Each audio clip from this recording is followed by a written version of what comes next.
let's see if we can predict the range if I put my little launcher at an angle. So I am going to try and launch my launcher at an angle of 30 degrees. There we go, 30 degrees. So if my launcher, and I just checked, it's about 0.9, it moved slightly.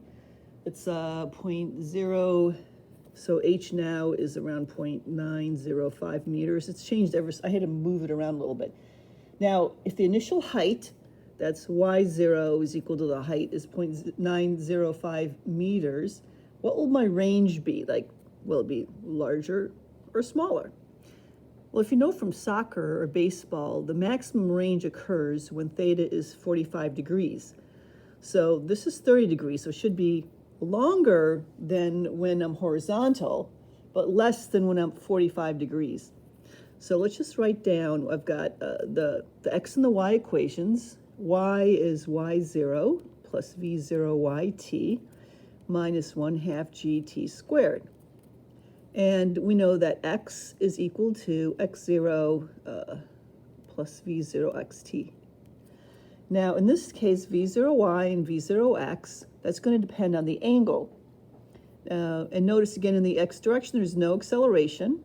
There actually is air resistance, but we're neglecting it here. And x0 is going to be 0 because we're assuming we're starting we're starting counting the horizontal distance right where it launches off. However, there will be an initial y position, that's 0.905. And when it hits the ground, the final y position is going to be 0.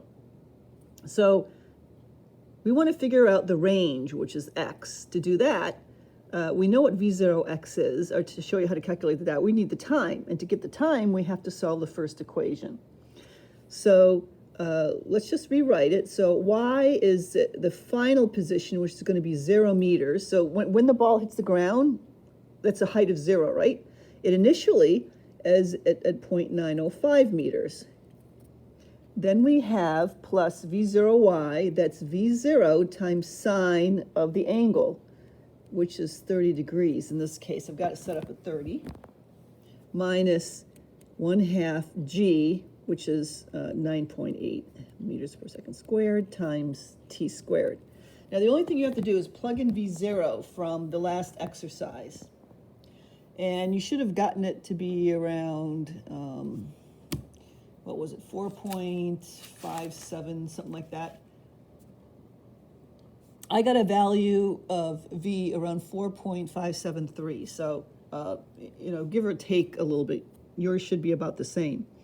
So that's what we want to put in here. We want to just calculate everything and just solve for t. We're going to get a quadratic equation. So 0.905 meters. Then,